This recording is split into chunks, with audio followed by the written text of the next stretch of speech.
Hi everyone, Dr. Kelly Ray here, your Masterful Mindset Coach at strengthandsensitivity.com. How are you today, wherever you are in the world? I'm in Northern California and it's raining cats and dogs here, so it's pretty doggone wintry here. So today what I want to talk to you about is how many of you have ever felt like I'm too old to do something, or I'm too young to do something, or I'm too fat, I'm too skinny, I'm too tall, I'm too short, I'm too pretty, I'm not pretty enough, I'm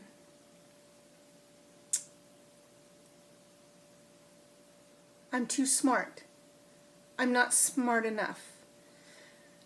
Any one of these questions, how many of you have ever felt that way in your life before? I raise my hand because I'm with you on that, because I have felt some of those things before in my life.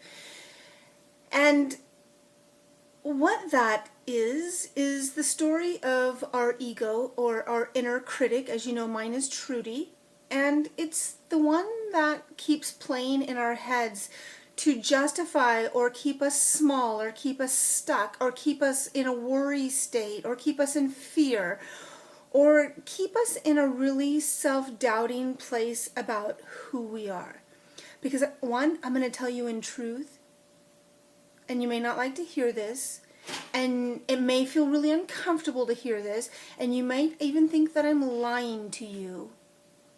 But the truth is, you're absolutely amazing. You are. And you absolutely have a gift for being here on this planet. So if you're not aware of what that is, or if you've put it on the back shelf, or if you just don't know how to use that gift, that's all right. We'll discover that together. So let me give you a story of what it feels like to be stuck, or fearful, or worrisome. And how you can change that. Part of that was the challenge that I gave you over the weekend of saying yes to doing something that you wouldn't ordinarily do. Because that just tricks a little switch in our brain to open up a door, a window, a passageway to doing something different than what you've always done. So about 17 years ago, I was going through a divorce. I was living in my condo that I owned in a really bad part of town. I used to refer to it endearingly as my chateau in the ghetto. And during this time, it was like one of the darkest times of my life, because I thought, here I was, I had a failed marriage, I had a business that had been sold to me fraudulently, and I ended up losing that, and now I'm living in the ghetto.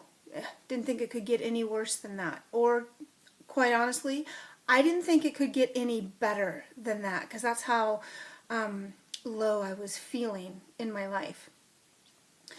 So this was about the same time, too, that the internet and searching for things on the internet and Googling and all of those types of things, which seems very foreign now because everybody does it every day from their phones. But in those days, I had a desktop computer, and I could remember one night sitting there thinking, there has to be more to life than this, because I know in truth I'm a vivacious person.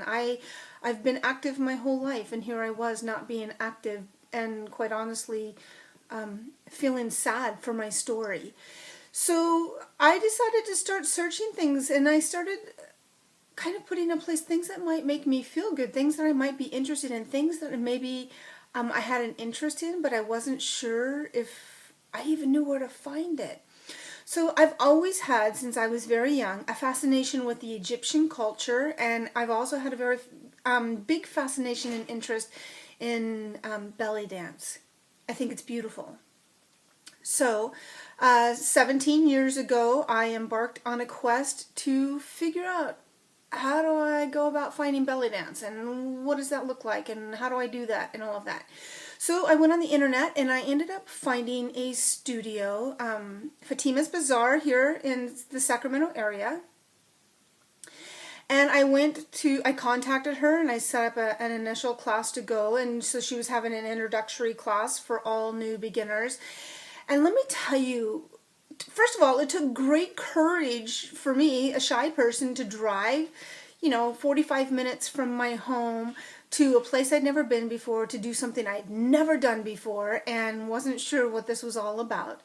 I get to this beautiful studio and I'm with probably a dozen other women who all are there for the same thing I am, as an introductory class.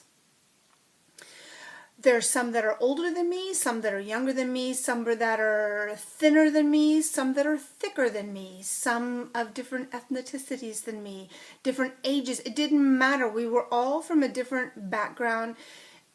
But the one thing that we all had in common was a nervousness to do this in front of each other. So this is what I love about my teacher, and she's now one of my dearest friends in the world, great mentor, Fatima. Fatima just called bullshit on the elephant in the room right away. And what that meant was she immediately grabbed us all, said, lift up your shirt, and wrapped a scarf around our hips, and immediately our stomachs were exposed. And of course we were all like trying to run for a corner, like, oh my God, I don't want anybody else to see this. I don't want to see this.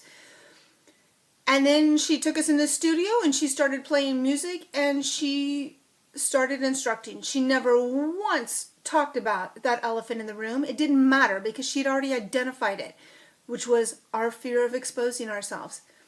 So within about 20 minutes of starting to dance, we all were now concentrating on what she was doing, and we could see and feel that it shifted in the room, that we were having fun and we were learning. And so that embarked me on now an on again, off again love affair with belly dance, with my dear friend Fatima and the great ladies I work with.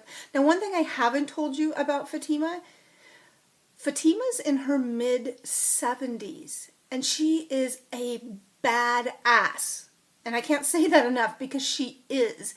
And what makes her a badass is that she gets up every single day and she lives life regardless. And I think what makes Fatima so phenomenal at what she does, one, she has a love for what she does. Two, she's willing to put herself out there every day. She travels, she teaches classes all over, she dances all over. Again, because she loves it, but I think it's what keeps her amazingly youthful is she's not getting stuck in a routine. She's not sitting around worrying about, am I too old, am I too this, or am I too that? She's not doing any of that.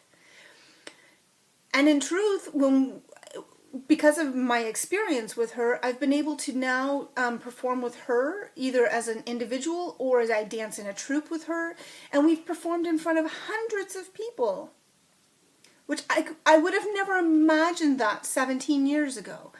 But does that make me a great dancer? What it makes me is somebody who's willing to get up and do it. Yes, I've had flawless routines that have been, you just feel high afterwards. And I've had routines where I have failed miserably. But the thing is any of those failings that maybe even the audience would have seen, because half the time they don't even realize that I've made a mistake, but on those ones where I've really made a mistake, not one person has ever came up to me, stranger, family, or friend, and said, wow, you really screwed up there. Bet that feels bad. No. And you know why? Because people like a hero. They do. When they see somebody who makes a mistake or fails, instantly, collectively, the whole group holds their breath, waiting to see what's going to happen next. And when you just continue to go on and you pick up from where you are, people celebrate that. They're like, oh, because they know it takes great courage to do that.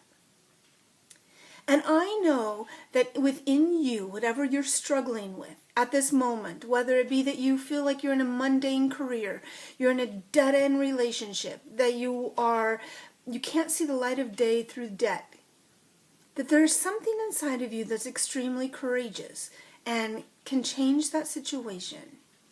And if there's something I can do to help you do that, then I'm going to ask you to please reach out to me, because I would love to do that.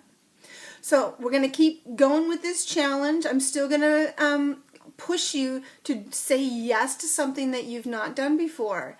And I want you to let me know how it is, how it feels. Come join us in my Facebook group, Be Your Own Hero. And let's just celebrate you and the willingness that you had, the courage to say yes and do something different. Okay? So I'm going to wish for you a fabulous day, and I send you so much love. Bye.